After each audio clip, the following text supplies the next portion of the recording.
Hello there, you fine folks. It's the Cyber Dudes podcast, back after a fair little hiatus. We had some time off.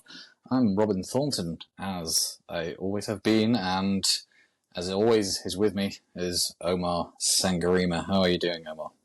Got it in one. That's why we're friends. Hello, everyone. Welcome back. Yeah, it was a bit of a break there, wasn't it? How'd that I happen? think we both traveled, right? I think still baby kicking my rear end. You had Yeah. some traveling. I think we both got called on to do some friend duties for different types of weddings. I think no, both of us. Yeah. Oh, Yeah, is that the? That's a yeah, bro. while. Yeah, because I went to Germany in April. Damn. Oh, that was Sorry, I my just unhinged intro from the last one, wasn't it? yep, yeah. That's why. Yeah, yeah. As yeah, so life's got in the way. A little bit Ian Malcolm from Jurassic Park, or a variation thereof. Life finds a way. I like to say life gets in the way. Right, let's get into the cyber things. Honestly, there's been a lot gone on since we've had our little break, but I'll do what we did last time. I'll give you six, and you can pick three that pique your interest here. So we've had there's some interesting ones here. Here's why deleted iPhone photos returned to some iOS devices. That's from The Verge. That's been a bit of a weird one, I think. I understand the kind of how this kind of thing could have happened, and it does help to have an understanding about like what happens when stuff's deleted or when you hit the delete button, because the information doesn't necessarily go. But I think this has been given some people plenty of cause to go, oh, are Apple storing all of our data? I'm not necessarily sure that they'd want to, even if they were. Next story. This is a funny one based on our TikTok episode from a couple of months back. Meta says it removed 6 influence campaigns, including those from Israel and China. Interesting. Is your computer part of the largest botnet ever? Our main man, Brian Krebs on security, asking that. I suspect you might want to go into that. That's an interesting one. Microsoft links North Korean hackers to new fake penny ransomware. The misspeak of nuke there, not necessarily a bit of a Freudian slip, but very relevant, actually. We're given it's North Korea. I didn't raise an eyebrow because it really could have gone either way with North Korea. It's all one. It's all going to the same place, right? To fund nukes, but yeah. Well, I mean that's the thing. North Korean ransomware is normally for the nukes. What else we got? How researchers cracked an 11-year-old password to a $3 million crypto wallet. We're actually going to be doing that. No matter what you pick, I'm going to end up referencing this anyway because it's a nice little segue into our main feature of the day. And then finally, there's beware these fake antivirus sites spreading Android and Windows malware. So, what are you liking there? What's the first one you want to dive into?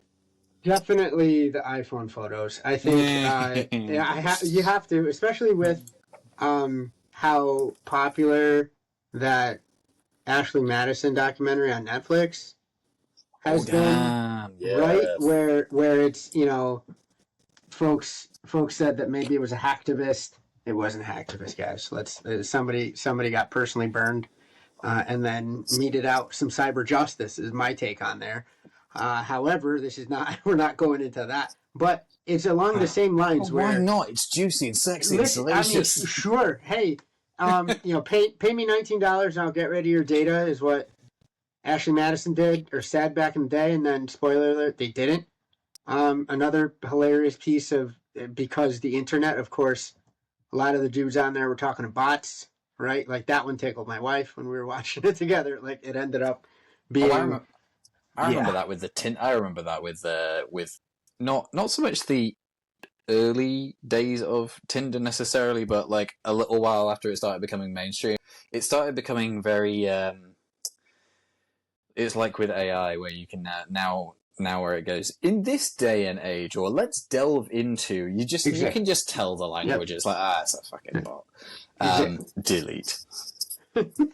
Well, I'll defer there, because I got out of the pool before, I was the last plane out of Saigon in terms of before Tinder came in. Before Tinder became a thing. I actually met my now wife in person, IRL. I'm not downing it's coming full circle now. Apparently, people are getting really fed up with the apps. Well, and I guess so.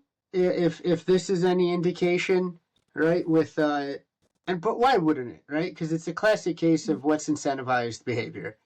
But even the in real life meeting spots do the same thing, right? Guys have to pay to get in.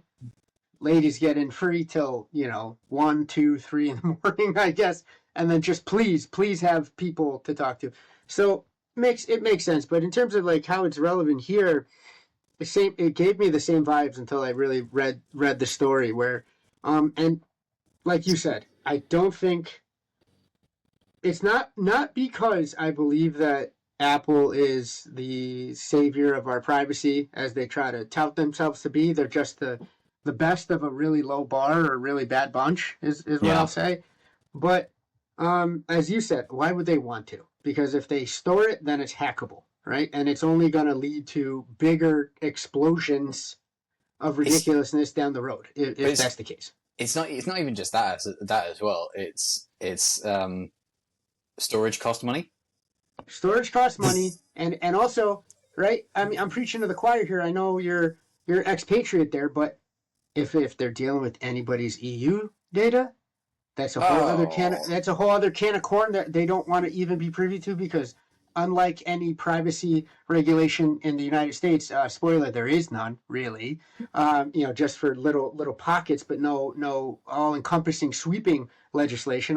The EU actually has teeth with its, yes. They can find the hell out of people. So I do buy them, when not because of altruism, of course. Look for the self-interest angle and then run there. That's my little tweak on Occam's razor. I think it was really just a configuration issue, and it was stuff that was locally stored that just popped back up again, right? And that's the answer they gave, and I actually believe them because of the alternative is just too ghastly.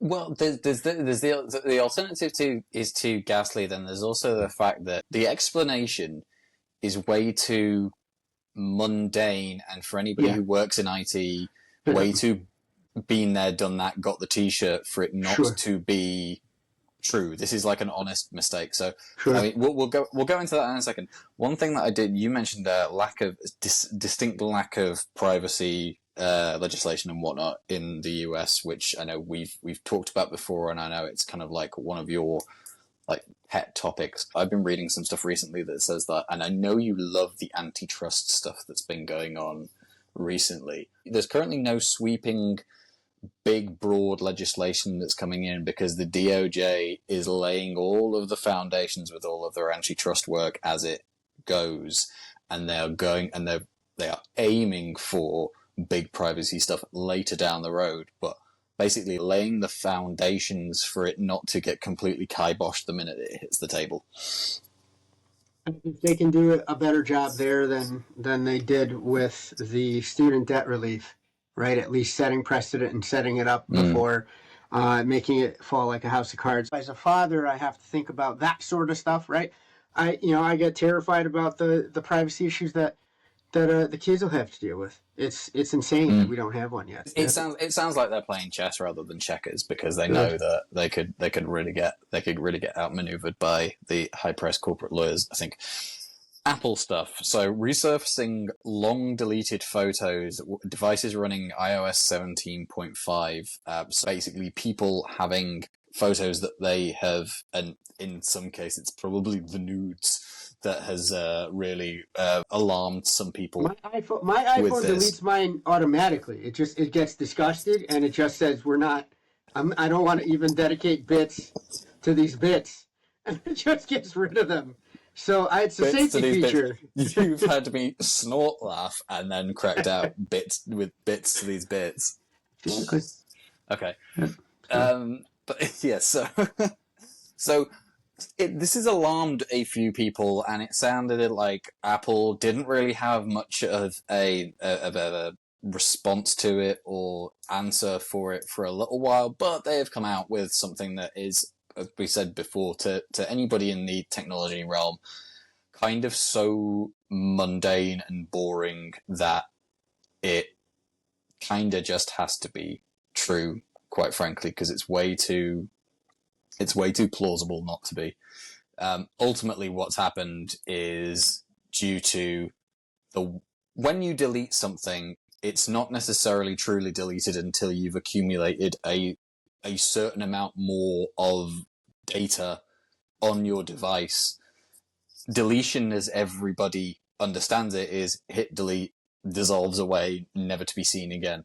The reality of what happens is you hit delete, the information stays there, it's marked for overwrite, which is why, and this is actually a really good point when you're disposing of your devices, factory resets, reformat drives, even drills, yeah, even reformatting 2 or 3 times may not necessarily erase everything. I know. I mean, I use Mac stuff myself. The disk utility function asks you how much you want to overwrite your storage drives, your flash storage drives, to ensure that it can't ever be recovered. And they'll say, like, go over it up to 7 times, rewriting over and over and over. And it does say, actually on the disk utility, it says, this is good enough that even the Department of Defense is satisfied they can't recover information from it. Because which I think is wild on consumer. Well, I mean, it's wild on consumer products. That again, the best of a bad bunch. I'll tip my chapeau to Apple in that regard. However, I mean, there's NIST directives, right? You have NIST special publications that tell you there's certain rules that you have to go through in terms of decommissioning devices, and it's something that everybody, like, hey, I'm done with this. I want the shiny new tech. No, this is important because this is how your stuff ends up in a landfill and still recoverable. Yeah. And this is a great one for small business, because I know that there's undoubtedly going to be bunches of small business who just do not, and through no necessary fault of their own, that just don't have the people or the know-how or the capabilities to. You can't learn what you don't know, right? But some small businesses that are beholden to things like HIPAA should know. I'll say absolutely, that. Yeah. I'll say that. But you're right. For by and large, right? It's something that, it really should be advertised that way on almost anything that you get, right? Like how did everybody get anti-cigarettes? Right? Eventually you hit people over the head with enough information of this stuff will kill you, right? If you keep seeing the images and you keep going, hey, when you delete stuff, you should overwrite it a heck of a lot of times. No, how many times? No, more than that. But, I mean, I think the challenge that we've got is that this is distinctly less scary than cigarettes will give you nasty black lungs. That is the problem. I'm not saying it's right, but that's just reality.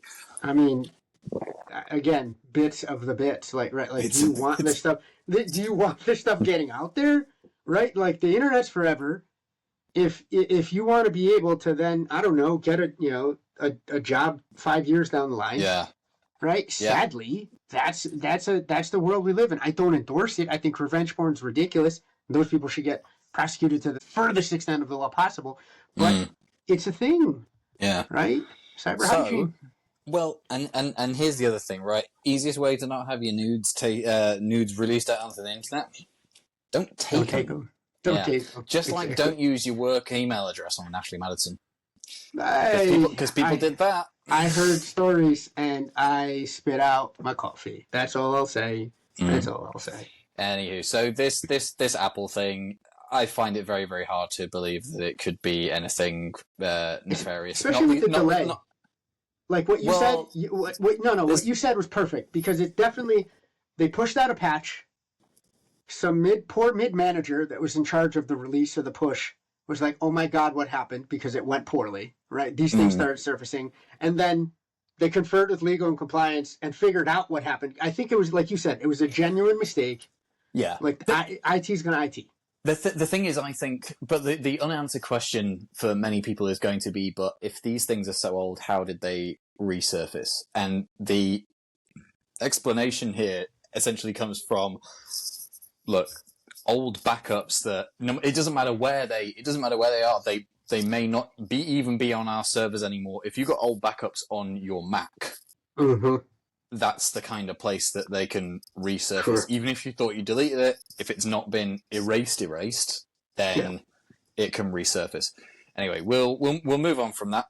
Sure. So, what was the next juicy bit of detail that you wanted to jump into here? The next one, the next one I'm going to go into. Meta says it removed 6 influence campaigns, including those from Israel and China. And I mean, award for the attaboy patronizing high five to a company goes to this story, right? Thanks, Meta, for removing all 6 of them. Oh, you're the best. Are you kidding me? Like, come on now. That's my take. I don't know. Because it's June, Robin. Right? Like, I'm terrified for November. Like, this is like, come on now. 6? You want a medal for 6 of them? That's the headline, right? Just because only the headline mentions 6 doesn't necessarily mean I've not read this quarterly threat report that they've released around this, but the very fact that they are yours is releasing, better. I'll say that. All right, that's I'll endorse. Yeah. I'm a homer that way. Damn it. but like, this is okay, right? I mean, this is still the same company that Cambridge Analytica all of us.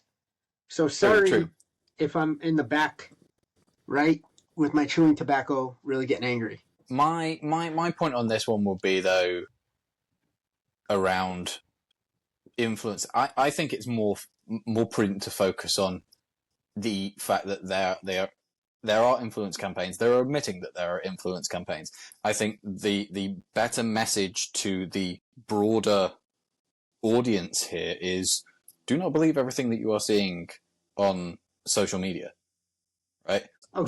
Just because some information, some opinion, some worldview is being peddled that corroborates or confirms your own worldview about stuff doesn't make it true, because it could be Xi Jinping directed stuff from Beijing. It could be Benji Netanyahu directed stuff via Mossad from Tel Aviv or wherever, right? Good. Just because something has been said, some person out there on social media said something, it doesn't mean that they are who they say they are, or they are who they look like from their profile picture.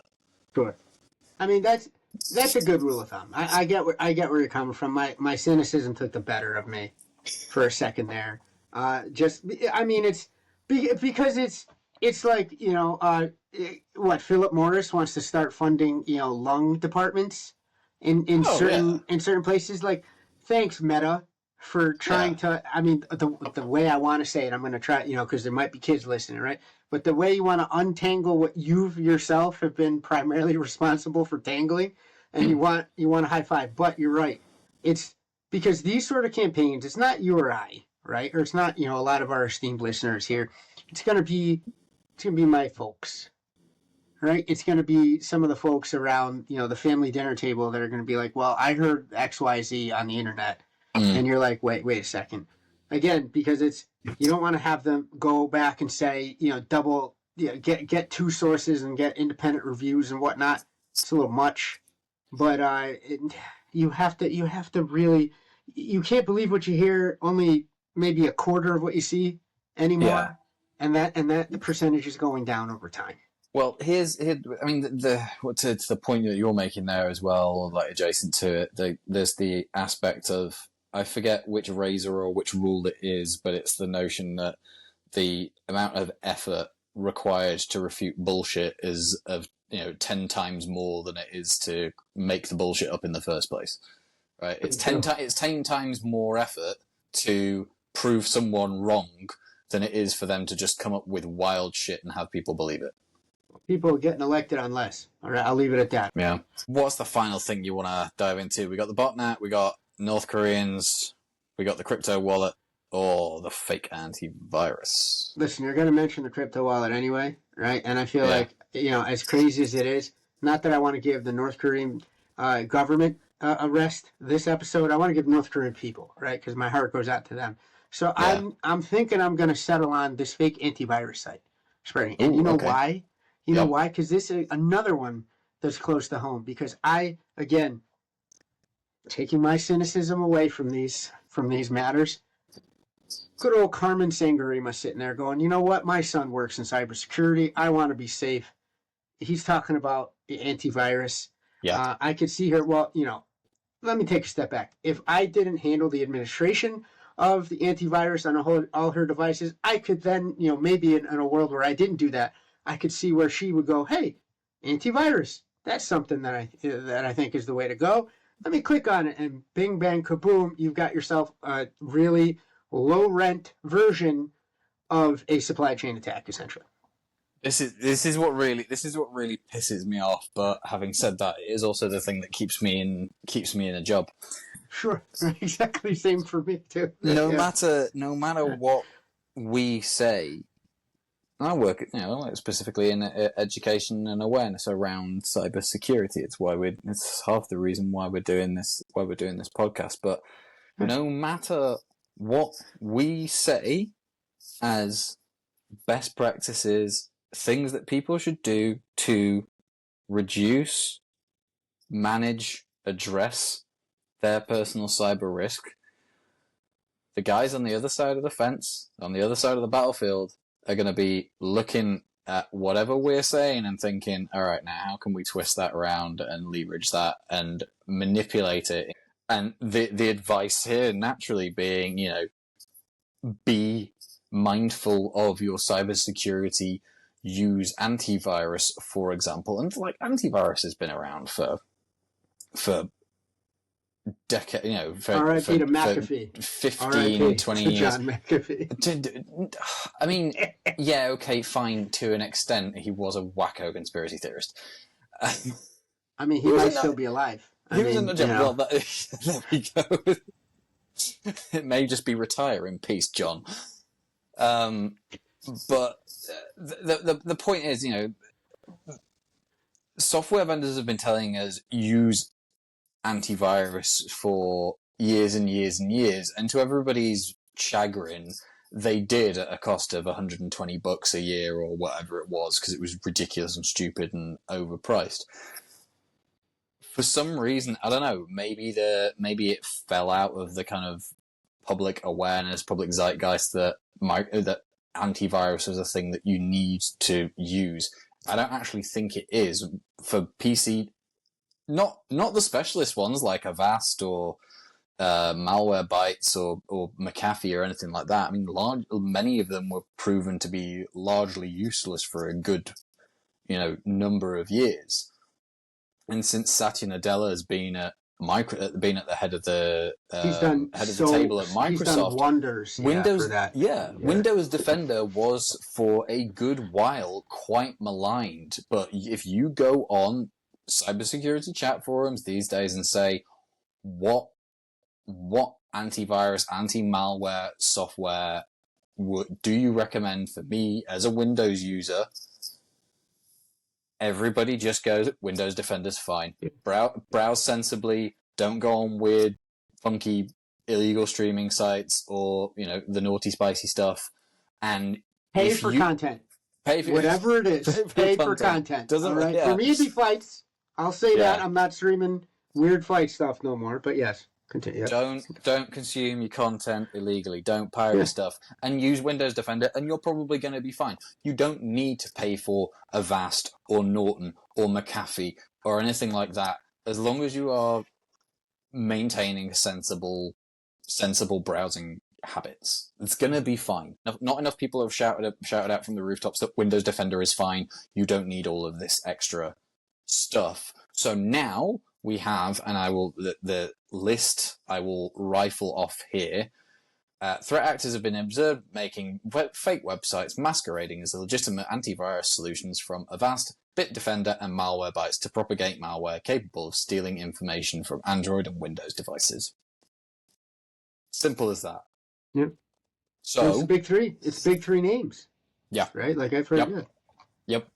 So key learning here, make sure you check what antivirus you are downloading, or better yet, be content with Windows Defender and sensible browsing habits.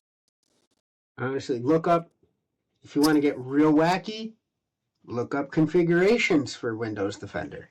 Right? It's out of the box, it's pretty amazing, but if you have particular use cases or you want to spend NA, it's free 99 after you already have it installed. So, once it's installed with the Microsoft Suite, I get that that's not free by any stretch, nor should it be. If it is, you're getting hacked. Right? I want to say again, pay for your content. But beyond that, like attenuate it to what you need, right? Or have us take a look at it for you. I don't know what to tell you, but like you don't need to go out and download janky things from janky sites, right? Even with the best of intentions, because it's put there, right? It's the combo of the watering hole attack, and supply chain issue there, right? For B2C, for sure. And anybody who's particularly paranoid and thinks, well, why not? Let's get all of them or multiple of them. Getting them from the legitimate sources, but one on top of the other, on top of the other.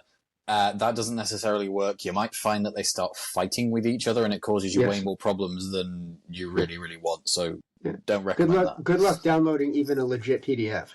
Right, once you load 3 of these bad boys on there, and then it just starts going. There's also the other thing that's, and I've always seen this with referenced in terms of firewalls specifically, but there's something called an anti-pattern, where these 3 things could all be vulnerable to the same nasty piece of software. So actually layering 2, 3, 4 of them all on top of each other provides you no more protection than just one of them does. The only difference is it costs you 2, 3 times more the cost. Yep. Yeah. Okay, moving on. We're going to get into our main segment here, and we'll use this headline from Wired: How researchers cracked an 11-year-old password to a $3 million crypto wallet. This was proper interesting. This guy using a password manager from way back, like 2013, 2014 password manager called RoboForm. Asked a well-respected cryptologist by the name of Joe Grand. So this is 2 years ago, 2022. This dude, Michael, has $2 million worth of Bitcoin on a drive for which he has forgotten the password. Thankfully, like some other stories that we've heard of, it wasn't a drive that would erase itself after a certain number of incorrect guesses. Thank God. So they had many attempts to do this. But went to this cryptologist, Joe Grand, saying, can you help me get this Bitcoin back? $2 million at the time. And Joe Grand turned him down. He said it's just not going to work. A little while later, makes another crack at it after having got an inkling that there's a flaw in the password generation algorithm that RoboForm used at the time. So long story short, what they did was tried to narrow it down. They looked at how the password manager generated the passwords back at the version that was out between 2013 and 2015 and said, all right, Michael, do you know roughly when you created this password? Because the flaw in the password generation was linked to the system clock. So the pseudo random generator wasn't all that random because it was using the system clock to do it. So if they can narrow down that period of time, they have a significantly smaller number of possible passwords to choose from and guess it that way. Didn't work for the longest time. Kind of keep going back to Michael saying, are you sure about this timing? Are you sure about this timing? And after a little while, Michael goes, oh, hang on a minute. I do remember at that time I wasn't using I wasn't using special characters. I was keeping it limited to a certain number of characters as well. And they kept going. They generated a new set with the narrowed down parameters, and lo and behold, one day Michael gets a call from Grand and thinking, oh God, they're going to be asking me for new parameters again. Cracked it. And now this guy Michael has now got $3 million of crypto because he didn't sell it back when he couldn't access it when it was 2 million. So actually, time has been a good bedfellow for him here. I like that the last line is, that I lost the password was financially a good thing. That's with the caveat that he was able to get back in the first place, right? That's the understanding. If this thing was still, because there's the whole, I lost it in a landfill and it's got 10 mil on there, and we've all heard. No, that guy in Wales, that's not 10 million. That's a quarter billion dollars worth of Bitcoin in a landfill. Lord. Jesus, that's billion rupee. That makes me guy's sad. fuming. Yeah, that guy's fuming, and that's why he spent the last few years combing a South Wales landfill. I mean, that's what all he's going to do. I think he's going to be that dude he's at the landfill. He's going to do it until he dies. 100%. It's going to be, his dog's going to be waiting for him, right? Like a Futurama, and then he's just going to be at the landfill, just for years. Well, with the way the price keeps going as well, the longer he's searching for it, the higher the reward. But yeah, we are going to be going into crypto scams, and the good reason for this is the value has been going up recently since the approvals for Bitcoin ETFs, which have exchange-traded funds, which are now tradable on the stock market as opposed to having to go to a cryptocurrency exchange and buying portions of the actual coins themselves. You can buy shares in big, large companies that have bought the crypto for you and profit off the rise in value that way. That's reducing barriers to entry for many people because there's just a lot of people don't want to create a Coinbase or a Binance account and hold the digital currency itself.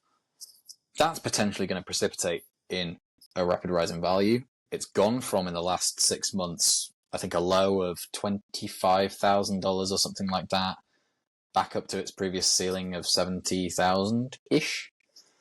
So whole market with it too, right? Yeah. Like it's like just a ton of hangers on. Yeah. Ethereum has followed it with SEC approval for an exchange traded fund for Ethereum as well. And realistically speaking, within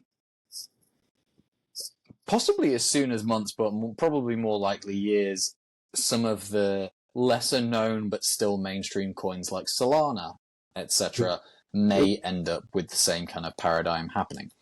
So with this comes public interest. There's lots of people made an awful lot of money off crypto. Some of them insufferable tech bros who now kind of live a charmed life in places like Miami and LA. I'm not going to say I don't massively envy those guys who found a golden ticket back in the mid-2010s. But with the increased interest, the public knowledge of how this financial instrument has made some people rich beyond their wildest dreams, greed, and the possibility for scams leveraging those people's greed.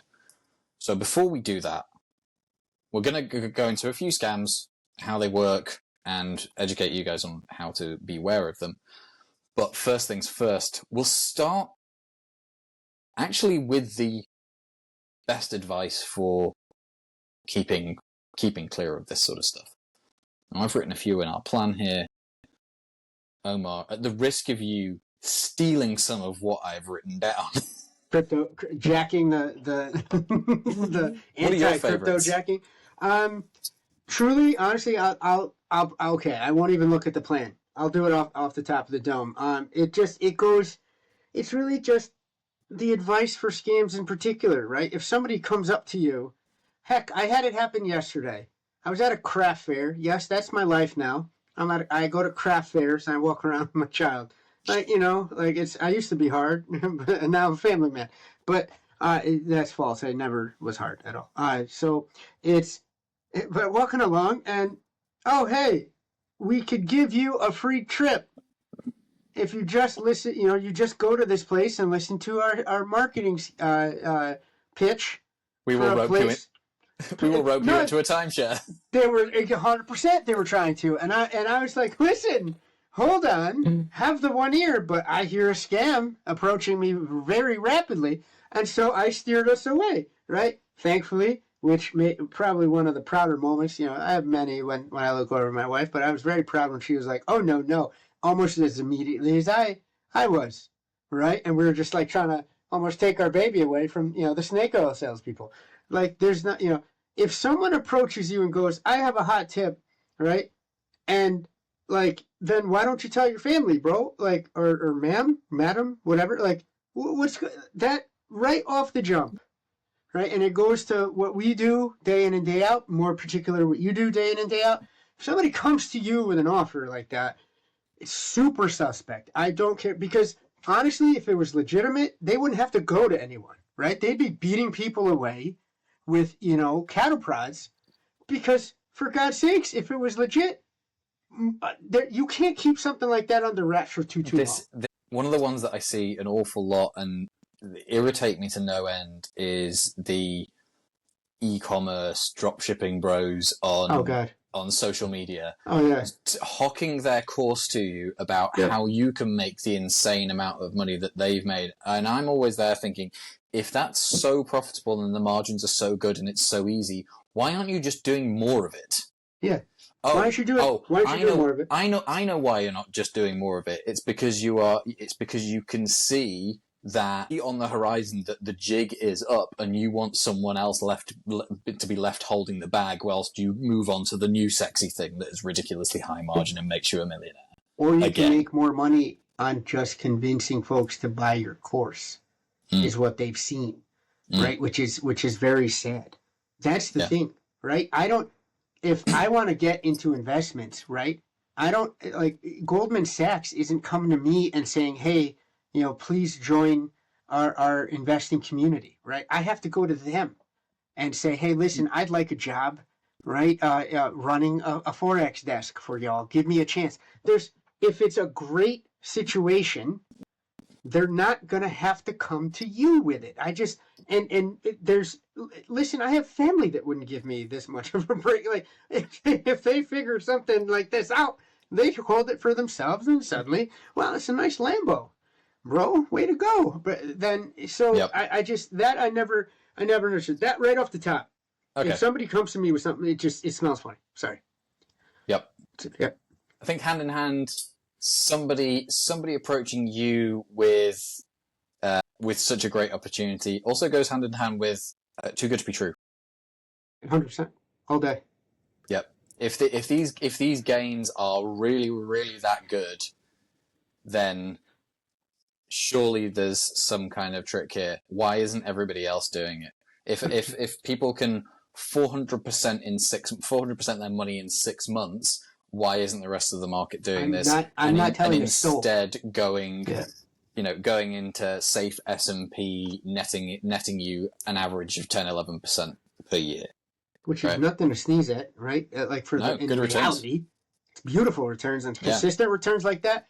That's how. Hey, you get to Miami maybe a little later than you wanted to, Robin, but you darn it, you get to Miami, right? So the funny thing about mentioning Miami and also with it being timeshares was that last time we were in Miami, did one of the little boat tours where you see all the fancy houses on Jupiter Island and all that sort of stuff, and they were hawking timeshares, there was it was interesting seeing the people who got roped into it.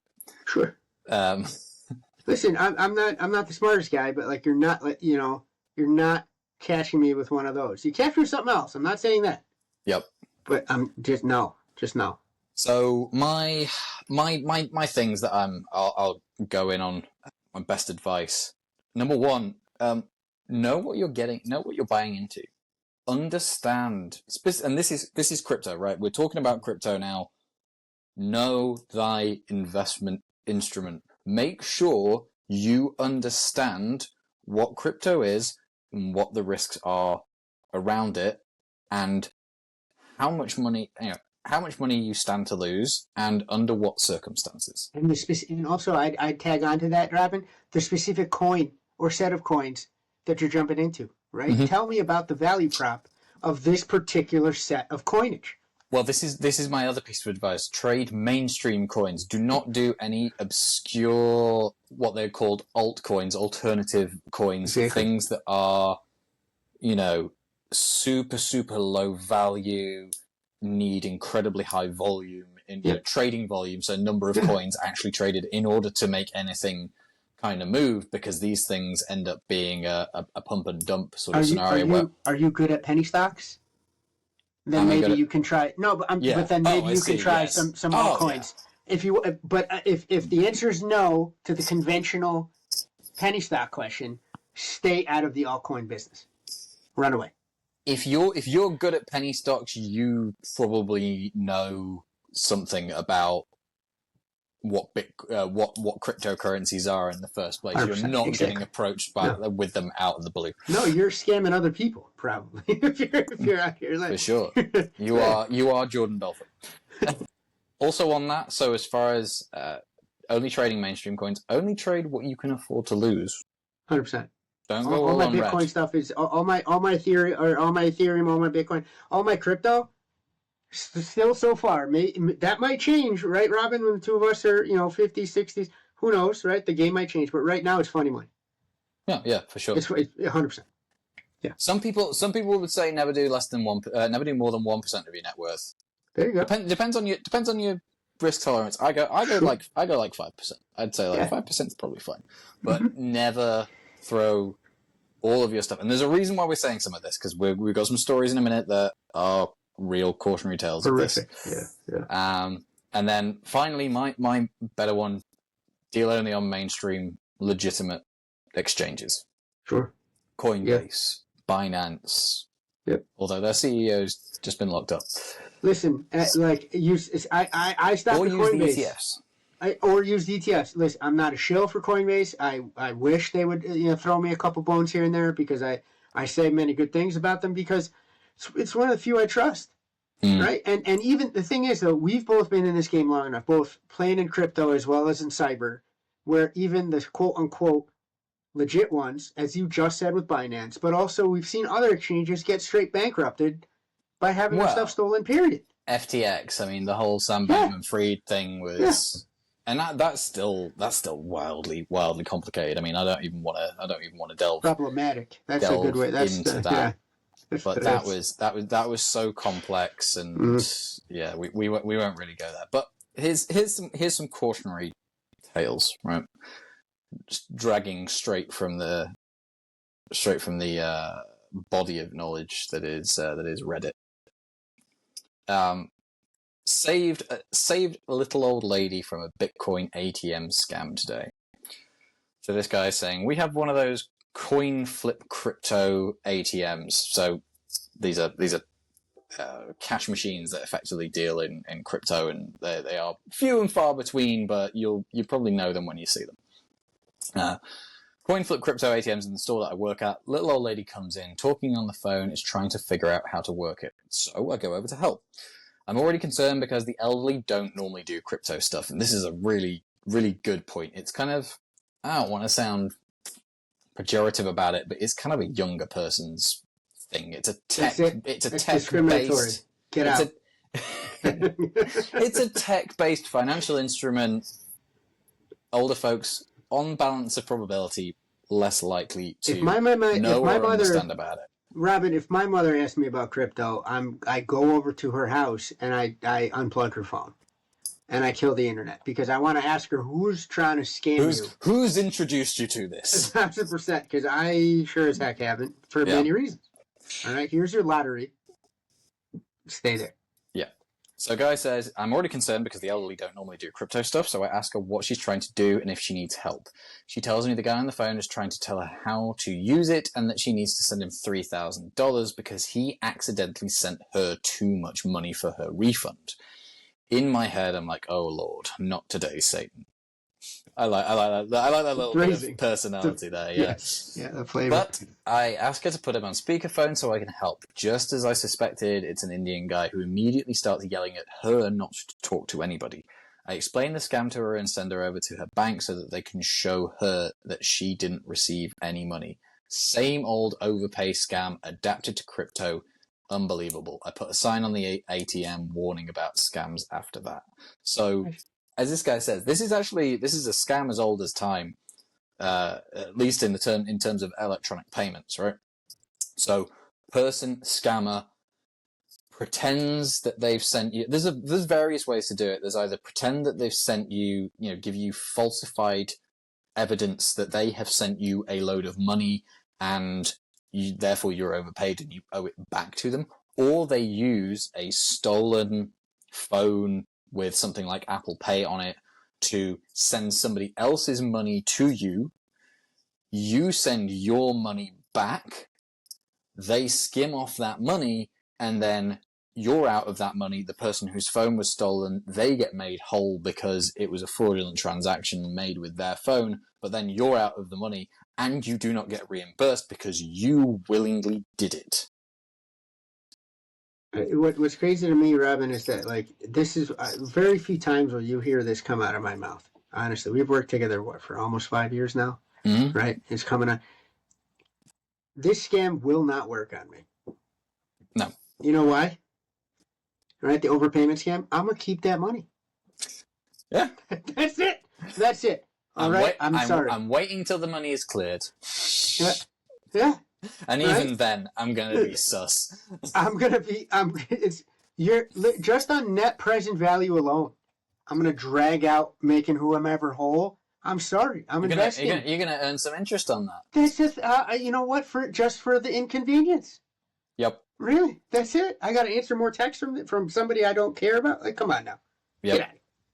So that's a typical run-of-the-mill scam that's been adapted to cryptocurrency. The other key thing about that as well, the way that the guy gets irate when he's passed on to the narrator trying to tell the story. It's a classic tactic of having somebody on the phone, particularly the elderly, and tell them that they cannot tell anybody else about it because it's what people of very ill repute do with minors that they want to manipulate. It's just yours and my secret. Don't tell anybody else. And it's really, really very nefarious. The moment that somebody else is telling you not to tell anybody else about the deal that they've got going for whatever reason, that's your key to be suspect. So coin flip crypto ATM, that's another word for a slot machine, in my opinion. All right, and it's aimed at the same demographic. Like, what are we? I see those things, and I'm sorry, and I'm a proponent, right? Where I think increased usage of this technology would make me money. Right over time, as you said. Now the ETFs are, there's more churn, there's more interest, is going more mainstream. So this might be against my self-interest, but until you find a way to make these actually safer than they presently are, whether it's through education, whether it's through a whole host of things that need to happen, those Bitcoin or cryptocurrency ATMs disgust me. Still, I'm sorry. It really is like you're signing. It's a gateway to nefariousness. Mm-hmm. Yeah, it's ridiculous. There's one at a gas station a couple towns over for me, and I'm like, how did this get here? Right? It's like the Morpho machine and the Big Door Prize on Apple. I don't understand how this got to my town. Next story, I'll go through this quickly. This is quite a lengthy one, but we don't need to go too much into the details. But classic pig butchering scam. 28-year-old Australian female meets a Malaysian Chinese man on dating app Bumble after breaking up with her ex. So she's kind of, by her own admission, she's been heartbroken. Another thumbs down. She's been heartbroken here. Yeah. She's been heartbroken here. She feels that she's finally got out of it. She meets this guy. They chat for a good while. Very quickly move the conversation onto WhatsApp. That's another red flag there. Scammers like moving the conversations onto WhatsApp because it's a free messaging service. Never go to a second location. My mother taught me this even about parties back in the day. Same thing on the internet. Good advice. Once it's moved onto WhatsApp, he's fallen in love with her within 3 days. He's love bombing her. He's making her feel like the only person in the world. And after a little while, and chatting about childhood and getting to know one another, etc., obviously she's getting to know a fake version of his life that he's creating just to draw her in. he mentions that he's making roughly $7,000 a day in this mining pool scheme, which presumably crypto mining, and he gets her to put in as much as $8,000 to begin with, and then a further $60,000 after seeing returns. These will be all faked, of $400 a day. Puts in 60,000 more. The whole thing goes to being like we can do like a couples investment thing, but the whole thing that we need to do is 300 grand, and he doesn't have enough of his half, so she ends up covering for covering this guy that she's dating online for more. Bearing in mind, this woman is now giving money to a guy that she has never actually met in person. Another red flag there. Don't ever give money to people that you have never met in person. I don't even give people to people I know. Even if you have met them in person, don't do it. Come on. So fundamentally, she ends up out a few $100 grand, and as always happens with this, she wants to start withdrawing her money, but she keeps getting told that there are fees and penalties to do it, thereby drawing more money out of her. She ends up, I think, in the hole for at least 150k. There's not specific details on how much she ended up here, but it was six figures. So pretty nasty. For me, Robin, the most unbelievable part of this story was that a 28-year-old person had 150 racks to hand over. Like, salute to you. Just like 150 liquid. Yeah. Right? We need to invest together. Let's talk. I'm real. This is crazy. What's she been doing? That's what I'm saying. Yeah. So standard romance scam transitioning into crypto scam. One of the final ones that we'll talk through is a similar variation on that. But before we do that, another story here. Infamous streamer scammed his viewers by making them buy crypto so he himself could cash out. So this was from about 5 years ago now. So a guy by his previous Twitter handle, Gross Gore, pump and dump artist. Right? So really, really hypes up a particular crypto coin and gets others to invest. Others investing is increased demand. It drives the price up and up and up and up and up. Draw more people in. The more people you draw in, the more the price goes up. You, as the person who had bought early and convinced others to buy and drive the price up, then sell out all of your shares or all of your coins. And when the inevitable drop comes, because what goes up must come down, you are no longer the one holding the worthless currency. It's every sucker that you've drawn in a pump and dump scam. You pump the stock or you pump the coin, and then you dump your entire position and leave everybody else with a nice shit sandwich. The one thing that he messed up on here was that he wasn't a U.S. congressperson or senator. That's the only thing. Tommy Tuberville. Hey. Yeah, but he's currently the worst one at the moment. A lot of people want me to cite Pelosi. Listen, I fear that her husband caught the brunt of that. Anyway, it's mallet to the head out here. But this is a classic, right? This is a classic. Pump and dump has been like one of the overarching themes that I want to really foot stomp here that you've been kind of putting as a through line. These are old scams, right, that are just accelerated through the adoption. It's just now easier and faster to do this at scale, right, through the lens of cryptocurrency. Pump and dump has been around forever. Yep. It's one of those classic scams. And again, the tips that you gave primarily, I gave the one and I extended it a lot, so hopefully we cut that in post. But you gave a few tips here. Many of the tips you gave, right, would have precluded something like this from happening. Understand what you're investing in, right? If it's too good to be true, it probably is. Just the picture that they have on here on the Reddit board just gives me the ick, period, right? That would have been another giveaway as well, but I don't know, man. But this is the other bit as well. He just looks like such a sex beast. Yeah, listen, I think I know what that means, but like that's phrasing again. You know, us on this side of the world, you know, might be. Are you saying like a molester, like a pervert, like a? He looks like a bit of a pervert. Yeah, yeah, 100%. Like I wouldn't, I would be uncomfortable. And listen, I think I can handle myself. I still would be uncomfortable hanging out with this guy solo.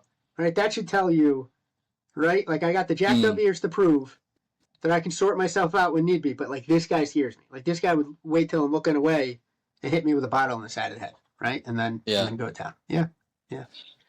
Okay, final. Actually, penultimate one, and I will go. I will go quickly through this one because there wasn't. There's not much dissimilar to the Australian girl being pig butchered with this, but so this was the same sort of thing. Pig butchered, but in the friend context, right? So thought he'd made a friend as opposed to as opposed to a romantic. Friend, but in the friend, you son of a gun. But it's, you're still getting fleeced for money. But please continue. Oh no, totally. Well, yeah, but rather than fake romantic interest, it's fake sort of like friend interest kind of thing.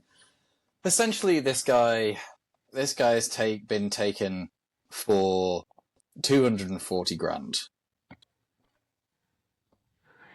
It's wild, and it's all of his savings. Apparently, he's been drawn in with some legitimate coins, and then seemingly taken into some slightly more edgy stuff, but also being convinced to invest on a platform that is not one of the mainstream ones.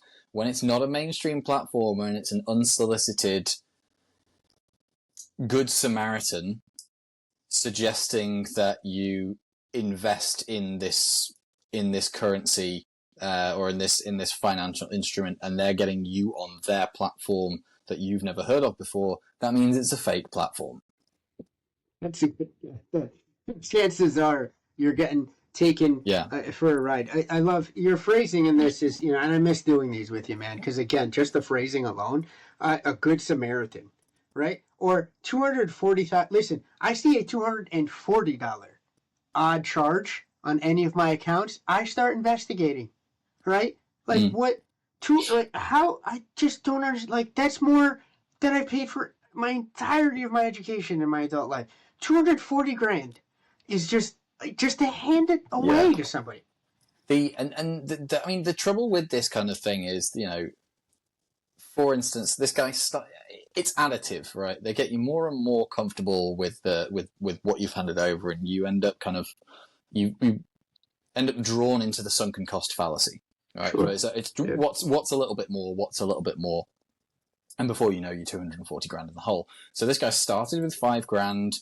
Eventually, it ended up more around 70 grand. He saw after a little while that his 70 grand had been turned into 400 grand's worth of Bitcoin and Ethereum. So at this point, he's thinking, "Wow, I'm quids in. These will have been fake profits, you know, just doctored material, fabricated profits on a fake app of Bitcoin and Ethereum." And sometimes these people actually do let you withdraw a little bit as well, just to give you an indication that it might be real. But very, very quickly, and as we saw with one of the previous stories, what happens is it ends up being a matter of, oh well, now you need to pay taxes on the earnings or something like that. Some reason where in order to get your money out, you then have to give them more money, which is nuts. It makes no sense, but you know, your funds end up locked in escrow, and you have to give over more money in order to get back what you are apparently rightly owed. Fundamentally, the TLDR, the guy got scammed for basically all his money, 70 grand plus 70 grand plus then another 100 grand, and there's nothing he can do about it. He's liquidated stock holdings for this, liquidated pensions and whatnot. And the real kicker at the end of this means that he doesn't just owe the 240 grand because he had capital gains on his stock holdings. He owns actual taxes. So he now owes Uncle Sam. So he probably owes somewhere in the region of maybe $30,000-$40,000 more, and will duly end up in trouble with the US government if he doesn't pay it. I wait for a bill from tax guy. Like if somebody says I gotta but like the original, hey, you gotta pay some taxes or some fees. But no, absolutely not. Sorry. Well, here's the other one, and we're not financial advisors or anything like that. But a general good piece of advice, if you're in the States at least, a general good piece of advice is whenever you sell anything at a profit, ferret away a third of that. Just in a savings account, in a high yield savings account or something, just to make sure that you can cover your tax bill at the end of the year. Right. And if you're over, it's a happy. Oh wow, I overestimated. You oversaved. Your tax bill's lower than you expected. Hunky dory. Everyone's happy. Yep. Final thing. There's one more here, and this is less a story, more that it's just a really neat, clever little scam that apparently was going on around Australia. It's paper wallets with crypto apparently, where you open them up and you've got and there's a very fancy kind of like holographic seal on them. It's got the Bitcoin logo. There are a private Bitcoin wallet keys, and it's some amount of Bitcoin, not insignificant. But in order to get to your winnings, I guess you would call them, or your digital currency that you found in paper form, you have to pay release fees.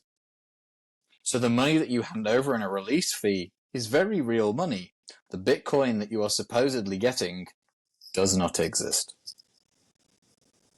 Little did I know, right, when I was living in Queens, when I was a wee lad of 9 years old, that the folks shooting dice on the corner would be somehow more honest than some of this nuttiness here, right? Because at least when they rob you in that situation, they have the courtesy of they have the courtesy of punching you in the mouth and holding a gun to you. And also I just want to say up front here or at the back end, we love our Australian brethren.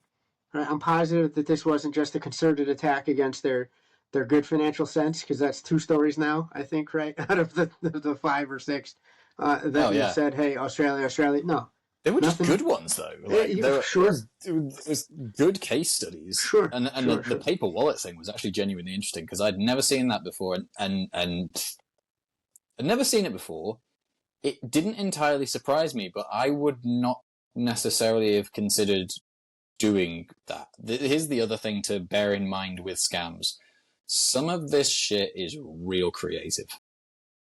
Genuinely impressively creative. I actually have to hand it to them from that perspective. It's nefarious as hell, but some of it is genuinely quite impressive, the lengths that has been gone to make the scam novel. I mean, and unfamiliar, because I think the unfamiliarity lends itself to people falling for it. I'm reminded of one of my uncles, R.I.P. to my uncle here, his sayings, are you going to get out-hustled by a crackhead today? Some of the scams and the inventiveness that you can get hit with, it reeks of the same thing. And as you said at the top of the podcast, whatever razor it turns out to be, right? Maybe we can have a link to it at the end here, but all that brain power going into trying to figure out how to game somebody. Right? If you put this into some legitimate uses, you'd be doing pretty okay. I don't know if you're going to have $240,000 to hand over to somebody else. Maybe that's the American dream that I'll never realize. Yeah. But it's just the scams are endless, right? If it's too good to be true, it is. What are you doing? Yep. Anyway, right, we will move on from there. So yeah, remember, legitimate coin exchanges do not entertain unsolicited approaches from people offering you outrageously good returns on cryptocurrencies or mining outfits or whatever it may be. Keep to your mainstream coins. Before you even do anything with it, read up on it, learn about it from legitimate sources. And if you really, really want to get into crypto, but don't even want to dice with any of that, ETFs. All day. All day, every day. I'm a big proponent. Good. Okay, moving on. You wanted to talk certification corner. First one we've had for, 6 weeks? You wanted to talk about CASP. Do tell, what is CASP?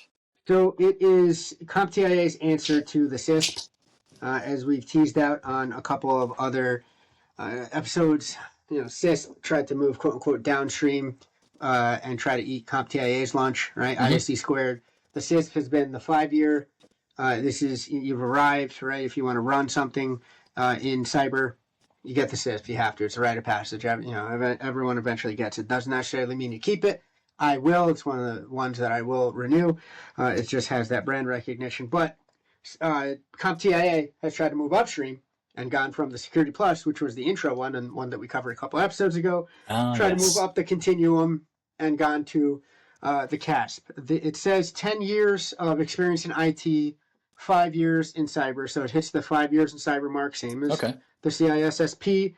Yep. The big differentiator on the test truly is introduction of more practical questions, right? The CompTIA, please don't send your assassins to come get me. The implementation's still a little clunky. Sorry, it is. It's like a weird applets and, kind of iframey, right, when it tries, but it tries, okay? I think, the fine folks that put out the CCNA and whatnot have a little bit more practice in trying to give you practical questions to ask, right? Mm-hmm. So maybe look to them. Some of the cloud certs with their practical kind of questions it's just implemented a little bit better. But I do like the theme of trying to not just do multiple choice questions for the whole thing and suddenly say you're an expert in something. But the CASP is billed as the topper, right, on the CompTIA cake of security exams. It's being rebranded for some god-awful reason. Again, please do not send your hit people to my house, if you want them to come back. But it's really the Security X is what they're going to say. It's going to be there. I've seen some beta exams, offered for $50. Mm-hmm. Try to test it out. I believe the changeover is going to happen in November. So if you still want to do the current question set and the current requirements, get it in before November. It is a little bit more on the pricier side, as it is the crowning achievement on that range of certs. It's going to run you about $850, which is a little bit more pricey. Again, because it's well known, there's a ton of alternate testing material or alternate preparatory materials that you can go to. The books, the officially licensed books, are available on Amazon. That and the officially licensed test bank, right? The practice test questions. That combo will do you, right? Put some time in, go back over. However, if for whatever reason you have money to burn and you absolutely positively need to get this, or else they're going to boot you out of the job, or they're promising you an awesome promotion if you get this thing, the Cert Master test prep software from CompTIA is amazing. But again, it is pricey as well. I think it adds another $200 to the whole bundle. However, this is a fun one. It's one that I actually felt that the prep for it got me better at my job. So it's one of those that I would. However, please, why are we rebranding? But that's a topic for another time. Fair enough. I did think the same when Microsoft decided to rebrand Azure Active Directory to Entra ID. Like, everybody knows it. Why are we changing? Right? Like, I don't Yammer to Viva. Yeah. Okay. So CASP. What stuff do you need to have done before you do this? What's your prereqs? As the answer to the CISP, it's the mile wide and the inch deep. Right? Okay. So maybe an inch and a half. Don't ISC squared, don't come from my head here. I did feel it was a little bit more difficult than the CISP, for me at least, right? It was a hair more involved, right? I think it went because it tries to position itself as a little bit more for the technically minded if you want to run a crew. Yeah. Right. But you're coming in from a hard technical individual contributor role or track, and then you want to make that jump, then, there you go. It positions itself again as well, like the equivalent to the CISM. Yeah. Right. But I do feel that the CASP, at least when I took it, right, a few years ago now, it was a little bit more technically rigorous at the time. I hope it continues to be that way in spite of the horrific rebranding. I cannot get over this. They're just not, like, because, the Sec Plus, and then what are you going to call the sex? The Sec. The sex. Dude, that, right? Like, It's I truly, honestly, that was a Freudian slip. But, like, what are you going to do, right? Like, so I don't understand it. They're rebranding a couple other exams too. I think like CloudNet and CloudNet X as well. CompTIA, what are you doing? But on its face, on its merits, the test is pretty rigorous. I do believe that will remain unchanged because I've heard some things from the beta testers. They said it still has the goods. So highly recommend it. Highly recommend it. And this is very much more for your security managers, right? Security managers, and again, folks moving into a management role from individual contributor roles, however, could be from like architecture, the engineering side, and you want to step up to be a manager, could be from the governance side.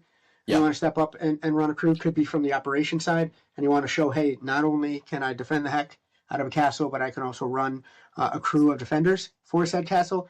A whole, pen testing, maybe red team folks that want to show that they have a little bit of that well-rounded approach to an entire security program.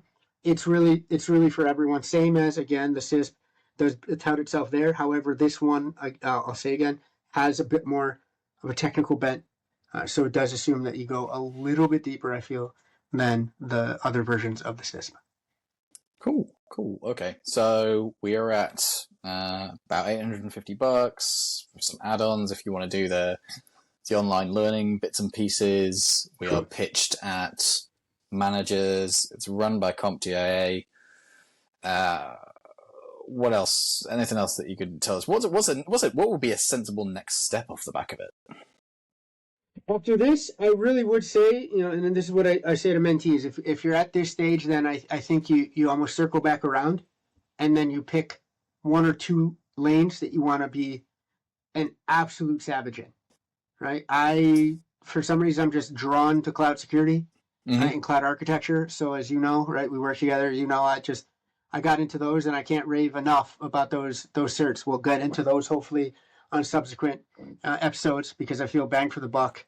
There's some of the most amazing things there. Or if you want to maybe get really, really amazing at on-prem networking, that's never going to go out of style, especially in security. Or if you want to be more of an IoT person, right? Or if you just want to absolutely triple down on governance. It's, this is I do belong at the manager's table sort of certification. Yep. I think the steps from here are either really twofold. You double down on one or two lanes that you just want to be absolutely notable in, is what I would go, and then we can explore those, as well as then really honing and continuously improving your leadership and soft skills. I think those are the two tracks that you go in simultaneously to become an absolute standout wherever you are. Neat. Good stuff. Okay. And then the other thing I always have up here is kind of what does it cover? But with being a management thing, this is going to, like you said, it's a mile wide and an inch and a half deep. So we're talking like all the things. Architecture, red teaming, blue teaming, pen testing, risk management, risk assessment, governance, regulatory and compliance, a little bit of auditing sprinkled in just so there's no mysteries. It's really anything and everything. It says it has a maximum of 95 questions. Those could run the gamut. They give you about 2 hours, just a smidge under 3 hours to go through 95 questions. As always, 5 to 10 of those we're testing this out for the next iteration. They won't tell you what it is. So you have ample time. The practical questions are going to take you a bit longer. Sadly, sometimes because of the UI UX issues, it's just, sorry guys, it's still clunky as all get out. You're getting there. I appreciate you and applaud you. But it can be anything in the security realm. Gotcha. All right. Well, Good stuff, good stuff. So that was CASP from CompTIA. Thank you for that little rundown, Omar. And I do believe that brings us to time. We're on a longer side for the episodes today, so we'll see. We missed each other. I think we did. That's what it was. I do want to. I'll see what room there is to cut things down to slightly more manageable. But as we have started doing in the past few episodes, we do segment this up a little bit. So we do, the news will be a separate piece. Cert Corner will be a separate as well. So if you don't want the full run of it, we've got the individual bits as well. Especially if you just want to if you've watched this whole thing and you just want to backtrack over a specific section, we've got the little bite-sized ones. That's been wonderful. We're going to try and get back on a regular cadence as much as possible before I go. Understanding that I go on holiday for 2 weeks in a couple of weeks, but we'll see. We'll squeeze at least one more in before you go, and then right when you come back, we'll have one prepped. Absolutely. Right? Tell me about your vacation. Yes. Well, while I'm on the beach, I'll be doing the planning. So I like it. Okay, right. Well, it's been wonderful to talk to you again, and we'll be back. Maybe in a week or two with another episode, and well, we'll have to see what we cook up.